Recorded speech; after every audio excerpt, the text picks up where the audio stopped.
Have you ever seen a post or a picture on Facebook or other sites and said to yourself, I wouldn't have posted that? Well, what should you post? And what happens if you do?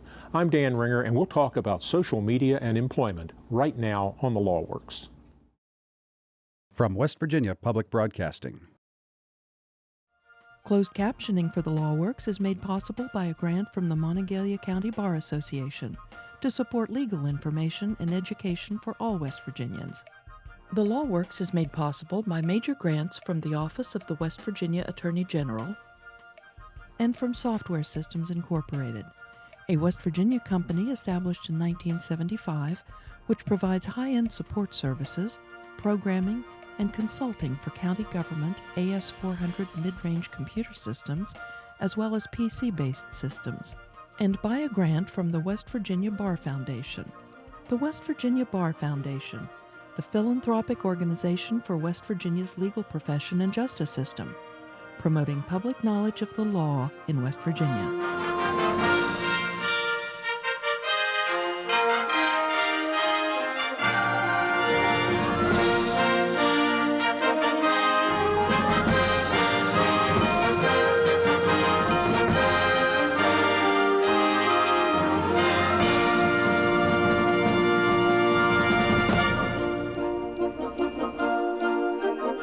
Do you have a job? Do you want one? Are you active on social media? Well, we'd better talk about that. My guest is attorney David Morrison. David, thank you for joining us yet again. It's always a pleasure, as I said before. I want a job. I'm an applicant for a job at pretty much any company. I am active on social media. As an employer, what do you want to know? Where do you want to look? Where are you allowed to look? Well, as an employer, I'm permitted to look in the public domain. So obviously you'll submit an application or a resume, I'll look at that, I'll check the references, but then most employers today, and I saw a statistic, I think it's over 70%, will look at social media sites. And if you have not protected your information and it's open to the public domain, it is fair game for an employer to look there. And quite frankly, an employer should, because there's something known as negligent hiring, and employers are getting sued these days if they do not do their due diligence and they look to see what's in an applicant's background. Let's assume an applicant has a violence in their background or some drug use, and you could see that on social media. It may not be in a criminal record, but you can see it on social media. Then that person engages in violence after he or she is hired, and hurt somebody, then whoever they hurt can sue the employer for negligent hiring. So it's part of the due diligence today. That's scary, because most employers now, if you ask them for a reference on an applicant that is seeking a job with your company, will only confirm the fact that you were employed there once upon a time and the dates of the employment. They won't tell you why they were let go, why they're not there anymore, or how good a job they did or didn't do. I normally recommend that if the reason for letting someone go was harassment or violence or theft, they really should state that to the employer that's inquiring. Because if you don't, believe it or not, there's something known as negligent referral. And if you don't provide that sort of information and someone is harmed because of it, you might get sued for not providing that information. But then I, as the ex-employee, the applicant, comes back and says, you never proved that, you threatened me with it, I resigned because I didn't want to have to deal with that, and now I can't get a job because you're telling people I'm guilty of something that was never proven. Well, I'm assuming in your question that it was proven. If it wasn't something that was proven, I would not recommend that the employer provide that information. So don't do it on the basis of mere allegations. That is correct. Accusations are made all the time that are incorrect or false, and you just don't make decisions on the basis of that without confirming the accuracy of it first. But of course, that doesn't mean that you're not going to have somebody complain that you didn't point it out, that I was violent. Right. Or you can't win. Well, I mean, employers get sued all the time for everything. That's why there's so many of us lawyers around, Dan. But there's some truth to that. Yeah. It sounds like a Chamber of Commerce advertisement of some sort, but still in all, it's true. We are a litigious society. Well, where are you allowed to look? You said if my information is public. If my information is private, can you not look at it then? Well, that's an interesting issue. There are some states that now have statutes that say that employers cannot force an applicant in order to get a job to give the employer access to their private Facebook account or messages. West Virginia is silent on that. We don't have a case yet.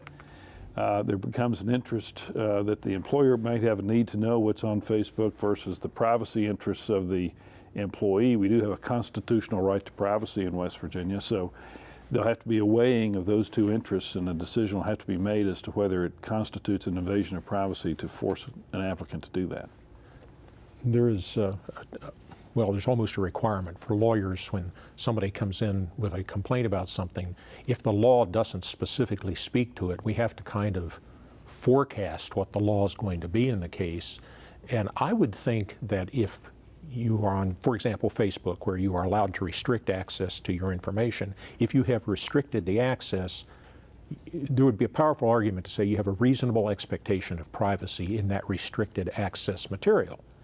However, if you grant me access to your Facebook page and then you put up some really scandalous or outrageous thing that you were involved in, and I read it and I say, boy, that's funny, I'm going to share that with my friends, and I click that little button that says share, all of a sudden your private information is now mine to distribute to whomever I wish. So is there a reasonable expectation of privacy? Because Well, it's the argument. Right, right. Yeah, I'm not sure you have a reasonable expectation of privacy. If you put it on Facebook, I tell my daughters who are in their 20s, don't put anything on Facebook that you don't want to see in the newspaper. I mean, it might as well be in the newspaper if it's on Facebook, even if you try to restrict access to it, because anybody you friend can then pass it on to somebody else. And so I'm not sure there's a great expectation of privacy, or there shouldn't be.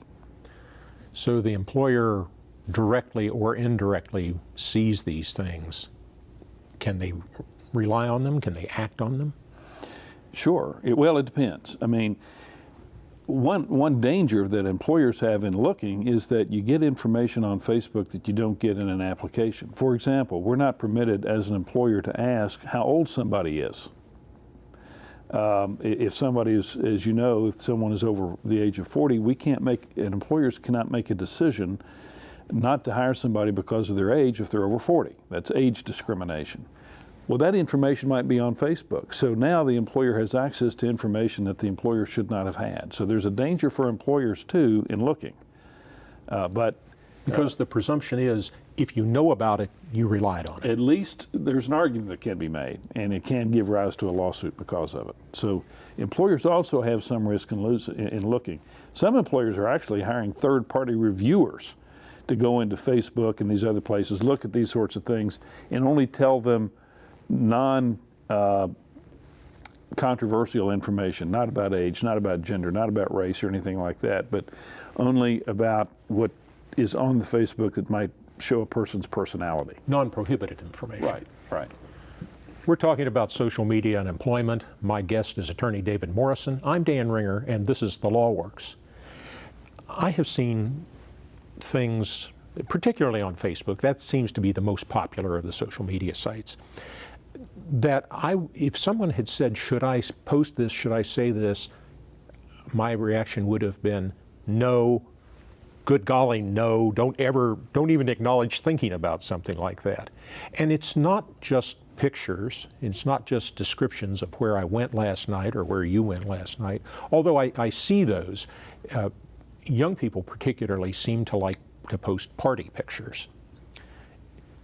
There is never a party picture that serves you well if it's a real party. A wedding reception, you're standing there with the bride and the groom, that's okay. Yeah. But people get drunk and then do silly things, and sometimes directly at the activity, they take the picture with their smartphone and then press the upload to Facebook or whatever site it is button, and the world's got it. You know, Dan, if I'm an employer looking at applications, and I have two applicants that are about equal, and I look on Facebook and I see that one has posted these party pictures that you're describing and the other one has not, I'm going to think one might have better judgment than the other. And I might make my final decision on the basis of that sort of thing. Judgment is something every employer looks for. Absolutely. And it also comes up in the context of comments that people make on Facebook. I'm constantly seeing, well, I can give you an example. This happened just recently.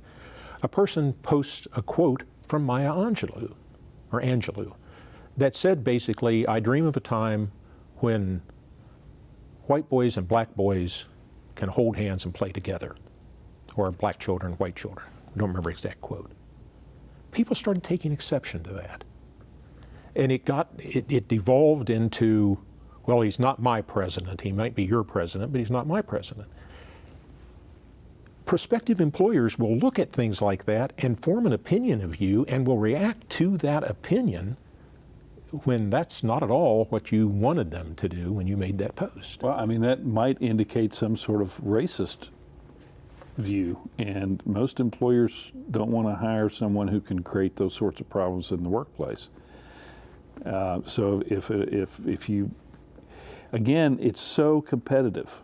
When you're looking for a job, it is so competitive. You don't want to put anything on Facebook or at the public domain or even what you consider to be private, because it then becomes public, that could harm your ability to find employment. You just don't want to do it, because if I'm an employer, I'm going to make a decision on the basis of the due diligence I've done, and if I have a choice, I'm going to take the person out that doesn't appear to be racist. It is true that you as an employee, whether you're designated to do it or not, represent the company. People that come into contact with you believe you to be the company. Even if you're the junior vice deputy assistant floor scrubber, you still represent the company in the contact with that person. And the employer wants to know what you're likely to do or say, in some cases even think. Well, that's exactly right. It's interesting, though, along those lines, you know, there is something known as Section 7 of the National Labor Relations Act. And Section 7 guarantees employees the right to collectively bargain, join a union, or not to join a union. It also guarantees employees the right to talk together, engage in concerted action, dealing with terms and conditions of employment, wages, working conditions, Wait, etc. I don't want my people comparing wages. Well, they have a right under the National Labor Relations Act to do that. Most employers, I don't think, realize that, but they do have that right. Most employers, or many employers, will say, don't talk about your wages in the workplace. That's technically probably a violation of the National Labor Relations Act, because that's considered terms and conditions of employment. They're talking about it, discussing it amongst themselves, and that's what's guaranteed in Section 7. A lot of workplace policies dealing with the use of Twitter and email and all the technological uses today prohibit certain discussions on these sites, and some of those are the NLRB have found to be illegal because of Section 7. So I can go on my Facebook page and call my supervisor an idiot? Maybe. If it's a personal attack and it really doesn't have to do with the terms and conditions of employment, then that's a personal attack, and that's probably not going to be protected by Section 7. It gets very, very complex, these analyses. If, however, you're calling that person an idiot because of the way that person has treated you in the workplace, given you discipline in the workplace, something to do with a term or a condition of employment, and you link the two together, then that's probably going to be protected under Section 7. So if you're going to call your supervisor or your employee or your employer an idiot, you best explain why you're saying that. Well, yeah, and although I would never recommend it, please understand, I don't think that's very smart. But it could be protected under the NLRA depending upon how it's used. Well, that raises the next question: is why do you think that's not very smart to do that? Well, it certainly doesn't advance camaraderie within the organization to be publicizing that your supervisor's an idiot. It also probably is not going to do well for you in advancement within the organization to make comments like that. So it's it's certainly not a good idea. One of the things that I find myself oftentimes having to tell people is you don't want to stand out. You don't want to become an exception. You don't want to say, look at me, especially if it's in a negative context, because when they start to look at you, regardless of who it is, they're going to find flaws. And they're going to make judgments based on those flaws. They're going to take actions based on those flaws. Now, if you're outstanding or you become noticeable because of good works, that's okay. But if it's for some other reason, that's not so good. Well, how many times have we heard it's better to listen than to speak? And this would be an example of that. No one ever got fired for listening. That's right. I have, upon occasion, gone to some of my clients, employer clients, and I would meet an employee, and I say, I don't believe I know you. How long have you been here? And they say, 5 or 6 years. And they kind of sometimes will look hurt that I don't know who they are. I say, no, it's good that I don't know you. I'm the lawyer. If I know your name, that means somebody has brought you to the lawyer's attention, and that's never really a good thing. That's exactly right. Unless they're saying, how much can we pay them or what can we do for them? And that doesn't happen very often. The other danger with making comments about the terms and conditions of your employment is people change jobs. That's true. And now it's out in the public domain that you've been critical of your employer or you've been critical of the supervisor. And again, you change jobs, you file an application for a new job, and the employer does his due diligence and looks and sees what you've been saying about others. May not inspire a lot of confidence in wanting to hire you. Well, I just like to avoid all these policies or all these problems, so I want to craft a policy that says my employees just can't use social media. Just if you can work for me, but you can't use social media if you do. Well, that has an employer actually had that policy, and the National Labor Relations Board held that it was a violation of Section 7, and the employer had committed an unfair labor practice because that policy had discouraged employees from having another medium where they could discuss the terms and conditions of employment. So the NLRB said that's too broad. You can narrow it, but that's way too broad. You can't just prohibit any discussion at all on social media. We're talking about social media and employment. My guest is attorney David Morrison. I'm Dan Ringer, and this is The Law Works. Well, another question that comes up is, can you tell your employees you can't bring your cell phone, your smartphone, your tablet into the workplace and use it during business hours? It depends upon the circumstances. It depends. It's the lawyer's answer. There are certain companies, for example, that have trade secrets, and they don't want employees coming in and snapping pictures of how they do something, how they make some product, because it's very valuable information. So in order to protect that trade secret information, some employers have that sort of policy, and it's perfectly fine.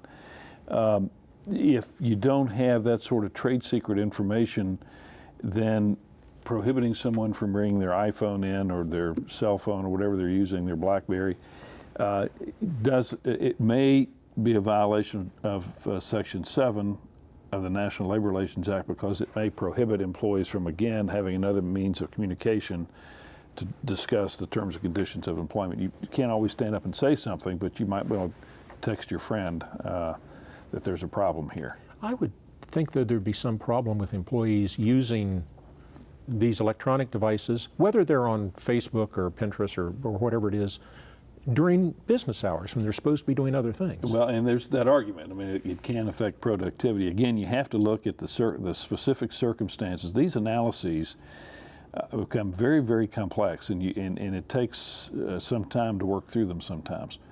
One of the problems with that employers face is employees harassing other employees using Facebook, and it all happens outside of work. So does the employer have a responsibility? And the employer may, because it may affect work. It may create a hostile work environment. Yeah, I could see a situation where employee A is mad at employee B, and they think employee B isn't doing what they're supposed to do or doing things or not. So they whip out their smartphone and take a picture of it, or turn on a tape recorder and record what they're saying. And as an employer, I don't think I would want that to happen. No, I mean, no, it certainly wouldn't add much again to the camaraderie. My wife is a high school principal, and she has had to deal with issues of bullying using the Facebook and Twitter mediums, where a student will write something about another student and it goes viral. It may be true, it may not be true, but it's a way to bully. And you can do the same thing in the workplace. You can bully people or harass them using Facebook. And an employer may have to get involved in that.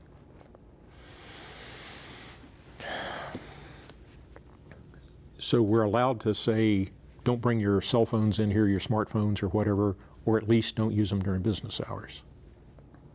Generally, and I use the word generally, you're permitted to say that because it affects productivity and so on. But if it's being selectively enforced, for example, and it's only being enforced against those who are pro-union, for example, that might be a problem. I mean, you have to look at the facts and circumstances of each case, but generally that's true. Suppose I'm the business owner and I want to complain about a customer or an employee. Am I allowed to use social media to vent my spleen about those things? Yeah, I mean, I'm not sure it's good for business. It could be defamatory. You may get into a defamation situation. But if you have a customer that's unruly and you want to vent your spleen on Facebook, I guess you could. I just don't know that it'd be very good for business to do it. Can you criticize employees? Well, then you get into invasion of privacy issues because most of your personnel decisions are, and what happens on personnel issues are private, and it should be only between the employee and the employer. So if you're an employer and you put out on Facebook that this particular employee is lousy and this is why, that you could get into invasion of privacy problems at that point. But the employee can criticize you as an employer. That's because there's something known as Section 7, and they have that right to do. They have the right to be critical of the employer. So it's a one-way street. Well, the employer has more power because they're the employer. That person employs the other, so that the employer has more power, and that's why the statute is written as it is. Well, if I succeed in getting hired, despite what may be on my Facebook page, maybe my employer didn't see it, maybe she finds it later, can they take action against me for what I have said there if I'm employed already? Can I be disciplined for the things I say and do? Well, I think there may be two questions there. One, if you discover later as an employer what someone said earlier on Facebook before that person was hired, it depends upon what was said. For example, let me give you a fairly extreme example. It's actually one I dealt with. An employee put on Facebook that he was pro-Nazi, and the employee and anti-Semitic. The employee goes to work in the Human Resources Department of this particular company. They didn't realize it at first, but they're looking and they see that this person has made these anti-Semitic comments, pro-Nazi comments. You don't want somebody like that working in your Human Resources Department. So that would probably be grounds to discharge the person, even though it was in the public domain earlier, you just didn't see it. Explain what a Human Resources Department typically is. Human Resources Department is the department in the company that takes care of all the personnel issues, the hiring, usually making sure that progressive discipline is used before discharge, training on issues such as harassment, that sort of thing. They handle the personnel issues as they arise. So you don't want somebody who'd be anti-Semitic, for example, which may not hire someone who's Jewish simply because that person's Jewish. That would be illegal. So you can't have someone in that position. In the last few seconds that we have, there is a tendency to say, I want to have a happy workplace, and so the supervisor comes out and says, I want to be friends on Facebook with all my employees, or the employees say, I want to be friends with all my supervisors. There's an advantage to that. Is that a good idea? Well, it's dangerous because of what can be placed on Facebook. The language could be harassment language without intending it to be harassment because they're such good friends, you think. Now there's a record of what you said. So there's harassment problems. There could be interference with Section 7 problems. I've talked about the Section 7 right to collaborate among the employees. Sounds like it's not a good idea. It's just not a good idea. David Morrison, thank you, David, for being with us again. Thank you. Thank you also for being with us. On behalf of the Law Works, I'm Dan Ringer. Good evening. If you would like to suggest a topic for a future The Law Works show, or if you're a school teacher and would like to receive a DVD of this show for classroom use, send us an email to thelawworks@comcast.net or visit us on Facebook. On the Law Works website at thelawworks.org, you'll find a listing of recent The Law Works programs, additional information about this show's topic, and video of this and recent shows.